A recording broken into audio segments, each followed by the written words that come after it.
강의 7번째 시간입니다. 바울은 계속해서 교회의 사역자로서의 삶의 원리에 관해 교훈하고 있습니다. 자신의 영적 아들 디모데에게 교훈하고 있는 말씀이지만 이 말씀은 디모데뿐만 아니라 오고 오는 모든 교회의 모든 일꾼들과 성도들에게 하시는 말씀이기도 합니다. 지난 시간에 바울은 교회 내에 말다툼을 책망하여 분쟁이 없게 해야 한다. 두 번째, 너 자신이 하나님의 말씀을 바로 분별하여 자신을 하나님께 드리기를 항상 힘쓰라고 했습니다. 그리고 마지막으로 망령되고 헛된 말을 하는 자를 드러내어 교회와 믿음을 보수하고 지켜야 한다고 했습니다. 그렇게 해야 부끄러울 것이 없는 주의 일꾼, 하나님으로부터 칭찬을 듣는 주의 일꾼이 될 것이다 라고 했습니다. 오늘 본문에서 바울은 계속해서 지난 시간에 이어서 사역자의 삶의 원리에 대해서 교훈하고 있습니다. 그것은 한마디로 말하면 귀히 쓰는 그릇으로 준비되어야 한다는 말입니다. 우리는 종종 기도할 때 하나님께서 우리를 크게 써주세요라고 기도하는 경우가 많습니다. 또 우리 자녀들을 위한 기도를 할 때도 하나님 우리 자녀들을 머리가 되게 하시고 꼬리가 되게 하지 마시고 크게 써주세요 라고 기도를 종종 하게 됩니다. 하지만 우리를 크게 써주세요, 우리 자녀들을, 우리 아들, 딸들을 크게 큰 일에 써주세요 라고 기도하는 것보다 훨씬 더 중요한 것은 하나님께서 귀히 쓰시는 사람들이 되게 해주세요 라고 기도하는 것입니다. 크게 써주시는 것보다, 그리고 이 땅에서 큰 일을 하는 것보다 훨씬 더 중요한 것은 하나님이 사용하시기에 소중히 보시고 귀히 보시는 일꾼이 되어야 한다는 말입니다. 일은 우리가 볼 때 크고 작은 것이지 하나님이 보실 때는 사실 아무것도 아닙니다. 또 왜냐하면 하나님께서 사용하신다면 그것 자체로 큰 일이 되기 때문입니다. 중요한 것은 하나님이 쓰시기에 합당한가 그렇지 않은가입니다. 아무리 값나가는 그릇이라도 여러분이 가정에서 주방에 아주 비싼 그릇이 있다 할지라도 그 그릇이 더러우면 여러분 그것을 그대로 쓰겠습니까? 절대 쓰지 않습니다. 깨끗이 씻기 전에는 쓰지 않겠지요. 아무리 값나가는 그릇이라도 주인이 쓰지 않는다면 그것은 소용없는 그릇입니다. 하지만 아무리 값이 싼 그릇이라 할지라도 주인이 귀히 사용한다면 그 그릇은 귀한 그릇이죠.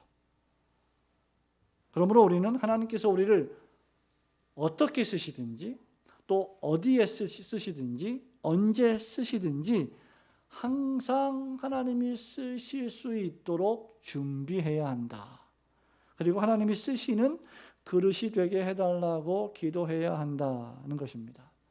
그렇다면 하나님이 귀히 쓰시는 그릇은 어떤 그릇일까? 오늘 두 가지를 좀 생각해 보려고 하는데요. 먼저 첫 번째로 자기 자신을 영적으로 깨끗하게 할 때 하나님께서 귀히 쓰시는 그릇이 됩니다. 우리 20절, 21절, 22절까지 한번 천천히 또 볼까요? 읽어봅니다. 시작. 큰 집에는 금그릇과 은그릇뿐 아니라 나무그릇과 질그릇도 있어 귀하게 쓰는 것도 있고 천하게 쓰는 것도 있나니 그러므로 누구든지 이런 것에서 자기를 깨끗하게 하면 귀히 쓰는 그릇이 되어 거룩하고 주인의 쓰심에 합당하며 모든 선한 일에 준비함이 되리라. 또한 너는 청년의 정욕을 피하고 깨끗한 마음으로 부르는 자들과 함께 의와 믿음과 사랑과 화평을 따르라. 아멘. 바울은 우선 집과 그릇과 집 안에 있는 그릇의 비유를 들어서 하나님이 쓰시기에 합당한 일꾼이 누구인지를 우리에게 교훈해 줍니다. 여기 큰 집은 이 디모데 후서의 문맥으로 볼 때 교회를 가리킵니다. 교회는 주님의 큰 집이지요. 여러분 각자가 가정이 있듯이 집이 있듯이 교회는 그 가정들이 모인 주님의 집입니다. 큰 집입니다. 이 집에는 금그릇이 있고 네 종류의 그릇이 나오는데 금그릇이 있고 은그릇이 있고 그다음 나무 그릇이 있고 질그릇이 있다고 했습니다. 이 네 가지의 그릇은 교회 내의 다양한 종류의 일꾼들을 가리킵니다. 우리가 인간적으로 그리고 외면적으로 볼 때 교회 내에 이 네 종류의 일꾼들이 있다고 하면 여러분은 어떤 일꾼이 되겠습니까? 금그릇과 같은, 은그릇과 같은 아주 비싸고 좋은 그런 우리가 인간적으로 볼 때 그런 일꾼이 되기를 원하겠지요.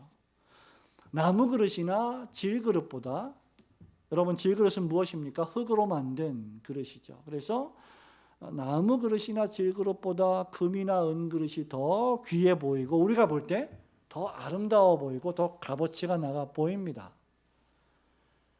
금과 은그릇은 나무나 질그릇처럼 투박하지도 않고 값이 싸지도 않고 또 쉽게 깨지지도 않을 것처럼 보입니다.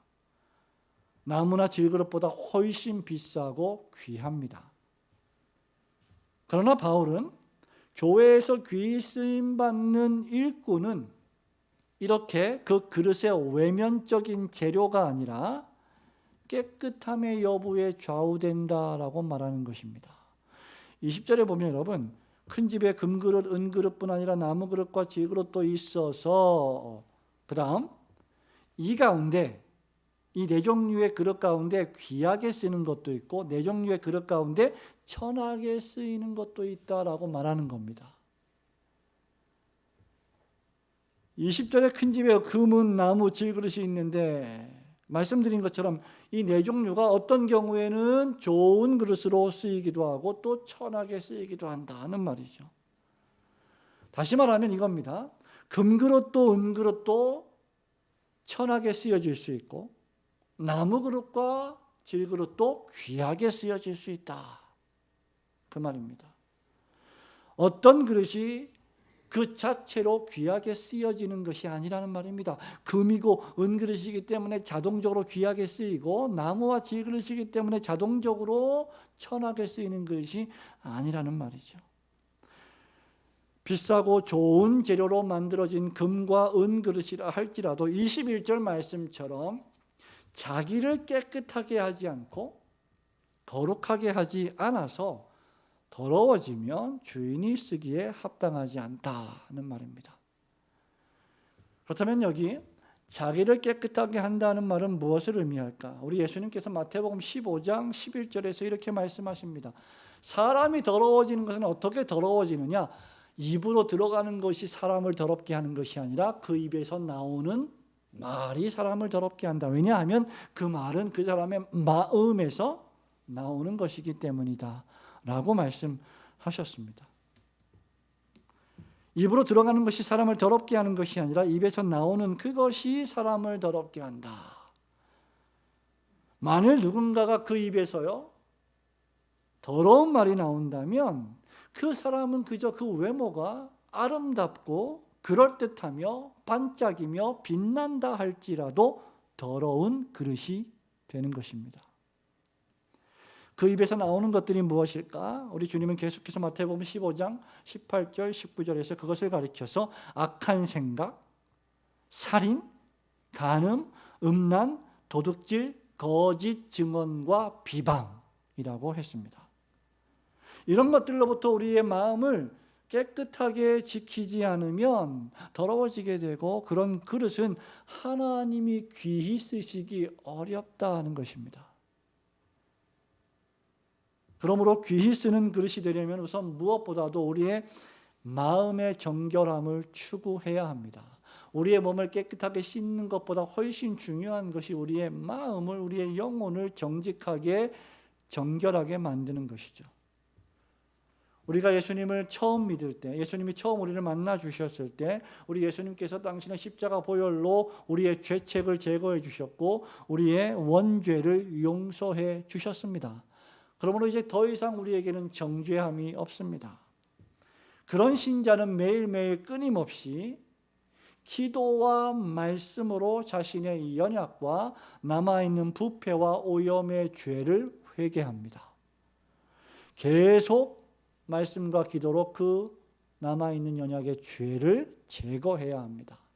제가 말씀드린 바 있는 것처럼 여러분, 기도와 말씀과 기도는 성도의 호흡과 같습니다. 날숨과 들숨과 같습니다. 들숨은 하나님의 말씀인 성경을 읽는 것입니다. 계속해서 이 말씀을 받아 먹는 것입니다. 그리고 날숨은 그 말씀을 붙들고 하나님 앞에 기도하는 것입니다. 말씀과 기도로 우리의 죄를 끊임없이 계속해서 회개하고 경건하게 할 때 그가 그 영혼을 깨끗하게 하는 사람이라는 말입니다. 이렇게 매일 말씀과 기도와 경건을 유지하고 살아간다면 그는 거룩해지고 정결해질 수 있습니다. 디모데전서 4장 5절에서 바울은 이렇게 말합니다. 사람이 하나님의 말씀과 기도로 거룩하여집니다. 이미 주님의 은혜로 우리가 거룩한 자가 되었는데 그는 계속해서 실제 삶 속에서 거룩을 추구해야 하는데 말씀과 기도로 그렇게 해야 한다는 말이죠. 유명한 시편 119편 9절에서도 이렇게 말합니다. 청년이 무엇으로 그 행실을 깨끗하게 하리까? 주의 말씀만 지킬 따름이니이다. 이렇게 말씀과 기도로 자신을 깨끗하게 하고 거룩하게 하면 그는 고귀한 그릇이 되고 주인이신 하나님께 구별되며 모든 선한 일에 준비된다고 했습니다. 여기 선한 일에 준비된다는 말은 하나님이 쓰실 때 매우 유용하게 유익하게 쓰신다는 말이죠.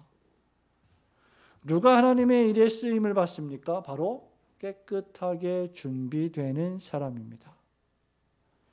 준비되지 않은 사람은 성도 여러분 어떤 기회가 왔을 때도 쓰임을 받기가 어렵습니다. 왜? 준비가 되어 있지 않았기 때문에. 운동선수들이 준비가 되어 있지 않으면 실제 경기의 시간이 다가올 때 감독이 절대로 쓸 수가 없습니다. 왜? 준비가 되어 있지 않기 때문이죠. 평소에 준비가 얼마나 중요합니까? 그런데 우리 성경에는 그 성도의 그 준비가 하나님이 우리를 쓰실 때 우리가 준비를 해야 하는데 그 준비는 어떤 대단한 학력이나 지식이나 기술을 연마하는 것에 있지 않다. 그 준비는 성도의 몸과 영혼을 거룩하고 성결하게 하는 데 있다라고 말하는 것입니다. 부지런히 말씀과 기도로 자신의 몸과 영혼을 씻을 때 그는 깨끗하고 거룩하게 되고 주인의 쓰시기에 합당한 일꾼이 될 것입니다.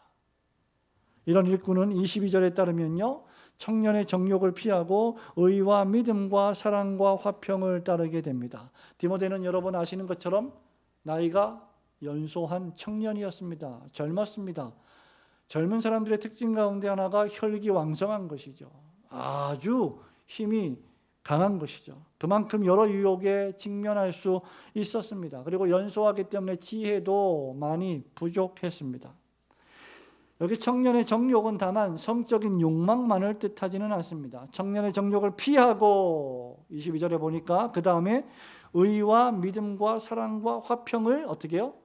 따르라고 한 것으로 봐서 피하고 따르라고 한 것으로 보아서 여기 정욕은 이 의와 믿음과 사랑과 화평에 반대되는 것들을 가리킬 거예요. 그것은 무엇입니까? 불의, 불신, 미움, 분열 이런 것들을 피하라. 젊은 청년이 이런 정욕에 빠질 가능성이 상당히 높다는 것입니다. 자신의 혈기왕성함을 제어하고 여러 유혹을 피하며 의와 믿음과 사랑과 화평을 따를 때 그는 비로소 하나님의 쓰시기에 합당한 일꾼이 된다. 그런데 여러분 이런 정욕이요 젊은 청년에게만 있습니까? 그렇지 않습니다. 중년에게도 있고 노년에게도 있습니다. 나이가 들어갈수록 욕심이 더욱 많아지는 것이 죄인들의 습성 가운데 하나입니다. 의란 무엇입니까, 여러분? 의란 하나님의 뜻을 가리킵니다. 무엇이 의로우냐라고 할 때 우리 성도들은 내 생각이 아니라 내 경험이 아니라 하나님의 뜻이 하나님의 말씀이 의롭다는 것을 항상 인정해야 됩니다. 그 의를 따르라는 말은 너의 생각을 제어하고 하나님의 뜻에 너의 생각을 복종시키라는 말입니다. 믿음을 따른다는 것은 믿음으로 산다는 것인데, 믿음으로 산다는 것은 보이지 않는 것을 보는 것처럼 여기며 살아가는 것을 뜻하죠. 눈에 보이는 이 세상만을 바라보며 살지 않고 우리의 시민권이 눈에 보이지 않지만 존재하는 하나님의 나라인 천국에 있음을 깨닫고 하나님이 통치하시는 하나님의 나라를 바라보며 살아가는 것이 믿음을 따르는 것입니다. 세 번째로, 사랑을 따르는 삶은 하나님을 사랑하고 교회를 사랑하고 성도와 이웃을 사랑하기 위해서 자원하여 여러분이 희생하고 손해를 보며 자발적인 불편을 감수하는 것을 뜻합니다. 여러분, 누군가를 사랑할 때요, 여러분이 아주 편안하게 또 어떤 아무런 수고 없이 사랑할 수 있을까요? 누군가를 사랑한다는 것은 그 사랑하는 대상을 위해서 불편을 자발적으로 감수하는 것입니다. 그를 위하여 살아가는 것입니다. 여러분, 그러나 이것은 정확하게 세상의 가치관과는 반대되는 삶이에요. 세상의 가치관은 어떻습니까? 우리가 나중에 이제 다음 주에 3장을 볼 텐데요. 여러분 3장 1절 한번 볼까요? 3장 1절 2절 읽어볼까요? 시작. 너는 이것을 알라. 말세에 고통하는 때가 이르러 사람들이 자기를 사랑하며, 자기를 사랑하며, 이게 세상의 가치관이에요. 근데 성경의 가치관은, 사랑을 따르는 삶은 타인을 사랑하며 살아가는 겁니다. 하나님을 사랑하고 성도를 사랑하고 이웃을 사랑하고 이기적으로 살지 않는 것, 거기에 희생이 따르는 것이죠. 이렇게 살 때 결국 마지막으로 이런 삶은 화평을 추구하는 삶이 됩니다. 교회 사역자들이, 교회의 일꾼들이 이렇게 살아갈 때 화평을 추구하게 되는 것이죠. 하나님과 화목된 자는 더욱 성도들과 화목하며 이웃과 화목하며 살아야 합니다. 성도의 또 다른 별명 가운데 하나가 바로 화목하게 하는 화평의 사람들입니다. 그리고 마지막으로 이 일을 할 때 누구와 함께 하라고 했습니까, 여러분? 22절에 누구와 이 일을 추구하라고요? 주를 깨끗한 마음으로 부르는 자들과 함께. 청년의 정욕을 피하고 마음을 깨끗하게 하며 귀 쓰는 그릇이 되기 위하여 의와 믿음과 사랑과 화평을 추구할 때 혼자 하지 말고 주를 깨끗한 마음으로 부르는 사람들과 함께하라. 여러분, 이 일을 수행할 때 혼자 하는 것은요, 대단히 어렵습니다.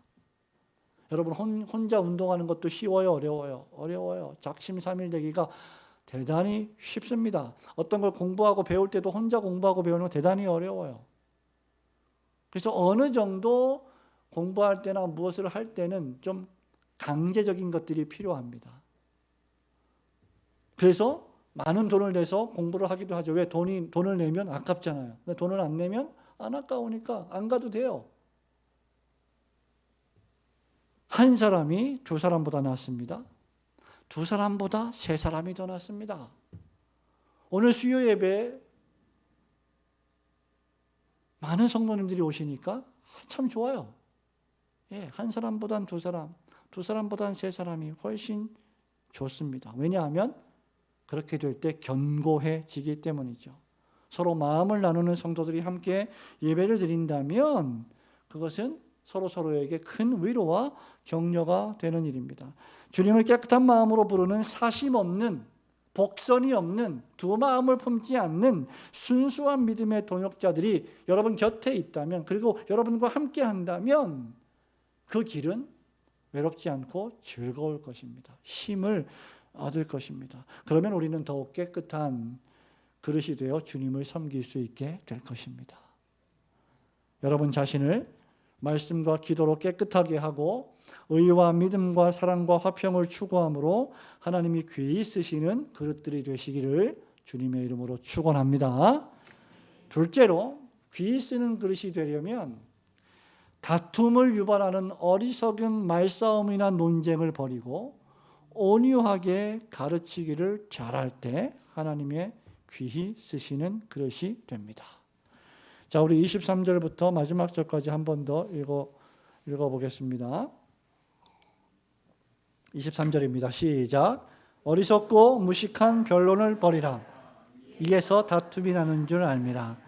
주의 종은 마땅히 다투지 아니하고 모든 사람에 대하여 온유하며 가르치기를 잘하며 참으며 거역하는 자를 오유함으로 훈계할지니 혹 하나님이 그들에게 회개함을 주사 진리를 알게 하실까 하며 그들로 깨어 마귀의 올무에서 벗어나 하나님께 사로잡힌 바 되어 그 뜻을 따르게 하실까 함이라. 아멘. 여러분, 교회 사역자들, 교회 목회자들, 또 설교자들, 특별히 또 교회 일꾼들은 어리석은 논쟁을 피해야 합니다. 여기 어리석고 무식한 변론이란 상대방의 말을 전혀 들으려 하지 않고 이해하려 하지 않고 자기 말만 고집을 피우며 강요하는 것을 뜻합니다. 무지하다는 것은, 무식하다는 것은 배우지 못한, 알지 못하는 또는 세련되지 못한, 훈련되지 못한 말을 가리킵니다. 바울은요, 성도들이 건강하고 건전한 토론을 반대한 적이 없습니다. 바울이 토론 자체를 금한 것도 전혀 아닙니다. 바울은 어리석고 무식한 변론을 금한 것입니다. 어리석고 무식한 변론이 무엇일까요, 여러분? 그 결과 다툼이 일어나는 변론입니다. 토론 이후에 사랑과 화평이 임한다면 그런 토론은 얼마든지 권장할 만합니다. 그러나 토론 이후에 싸움이 나고 다툼이 생기고 분열이 일어난다면 그것이야말로 무익한 토론이 됩니다. 그런 토론은 피하는 것이 좋습니다. 그러므로 사역자들과 성도들은 할 수만 있으면 이런 다툼을 일으키는 변론의 자리에 피해야 됩니다. 왜 다툼이 일어나고 분쟁이 일어납니까? 변론을 하다 보면 사실이 아닌 말들을 말하게 되고 더 나아가 음해하고 중상하고 비방하고 욕하는 말까지 서슴지 않기 때문이죠. 여러분, 이것은 우리 주님이 아까 말씀드린 것처럼 마태복음 15장에서 사람이 자신을 더럽게 하는 원인으로 지적하신 여러 가지 가운데 두 가지입니다. 그것 가운데 하나가 무엇입니까? 바로 거짓 증언과 두 번째 비방입니다. 사실이 아닌 어떤 것을 사실로 말하는 것이며 비방이라고 하는 것은 그 결과 그 상대에 대한 인격을 모독하는 것입니다. 명예를 훼손하는 것입니다.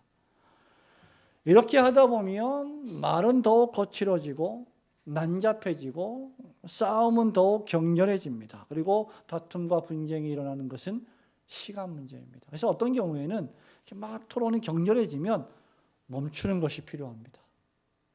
이 토론이 싸움으로 번질 위험이 있다면 사역자들은 또 일꾼들은 즉시 멈추고 기도하는 편이 훨씬 좋습니다. 그래서 24절에 보면 주의 종은 어떻게 하지 않아야 한다고 했습니까? 다투지 말아야 하며, 두 번째 온유해야 하며, 세 번째 가르침에 능숙해야 하며, 마지막으로 참아야 한다. 인내해야 한다. 사역자의 가장 큰 덕목 가운데 하나는 성품의 원만함입니다. 여러분, 이것은 장로의 자격 가운데, 감독의 자격 가운데 하나이기도 합니다. 디모데전서 3장 3절에서 감독이 될 자는 관용하며 다투지 않아야 하며 라고 했습니다. 주의 종은 다투는 자가 아닙니다. 우리가 여러분이 전부 다 주님의 일을 하는 주의 종이라고 하는 의식을 가지고 있다면 그들은 다투는 일이 생길 때 절제하게 되고 온유하게 되며 끝까지 잘 믿음으로 인내하고 참게 될 것입니다. 여기서 참지 못하면 혈기가 발동돼서 싸움이 벌어지게 되는 것이죠. 특히 주의 종들은 모든 사람에 대해 온유하라고 했습니다. 여기 24절에 모든 사람에 대하여 온유하며, 여러분 이것은 뭘 말할까요? 나에게 잘해주는 사람에게도 온유하고, 나에게 잘해주지 않는 사람에게도 온유하고, 성품이 원만한 사람에게도 온유하며, 성품이 거친 사람에게도 온유하며, 말이 잘 통해서 만나면 기쁘고 즐거운 사람에게도 온유하며, 만나서 소통이 안 되고 힘들고 괴로운 사람들에게도 온유해야 한다. 모든 사람에게. 그런 사람에게도 끝까지 참고 인내하며 계속 권면해야 한다는 말입니다. 왜 이렇게 해야 할까? 사역자들과 특별히 교회의 일꾼들은 자기 자신의 감정과 생각과 뜻과 또 좋아하는 그 일에 맞추어서 일을 하는 사람들이 아니라 언제든지 주님의 뜻을 앞세우는 사람들이기 때문입니다. 이거 아니면 뭐하러 우리가 참고 인내합니까? 주님의 뜻을 앞세우고 주님의 마음을 앞세우지 않는다면 뭐하러 참습니까? 인간적으로 참을 이유가 무엇입니까? 오른뺨을 맞으면 왼뺨을 왜 돌려댑니까? 2배로 갚아주죠. 눈에는 눈, 이에는 이로 갚아주겠죠. 사역자들은, 교회의 일꾼들은 모두 다 주의 종들이기에 자신의 기분과 감정을 앞세우기보다 언제나 주님의 뜻을 앞세워야 하고 그 뜻에 충실해야 합니다. 그렇다면 그는 분쟁을 일으키려는 사람을 향해서도 인내할 수 있으며 권면할 수 있습니다. 근데 이때 무조건 참기만 하는 것은 능사가 아닙니다. 잘못된 일에도 무조건 사역자들이 참는다면 교회가 불의에 빠지게 될 것이기 때문이죠. 그래서 바울은 뭐라고 말합니까? 가르치기를 잘해야 하며 라고 말합니다. 바울은 디모데전서 4장 13절에서도 이것을 강조한 바 있습니다. 내가 이를 때까지 디모데야, 너는 읽는 것과 권면하는 것과 가르치는 일에 전념하라. 목회자는 성도들을 가르치고 특별히 거친 사람과 다투기를 좋아하는 사람과 말이 통하지 않는 사람들조차 성경으로 가르쳐야 합니다. 25절에 따르면 심지어 여러분 거역하는 자들을 향해서도 어떻게 하라고 했어요? 온유함으로 훈계하라고 했습니다. 대단히 어려운 일이죠.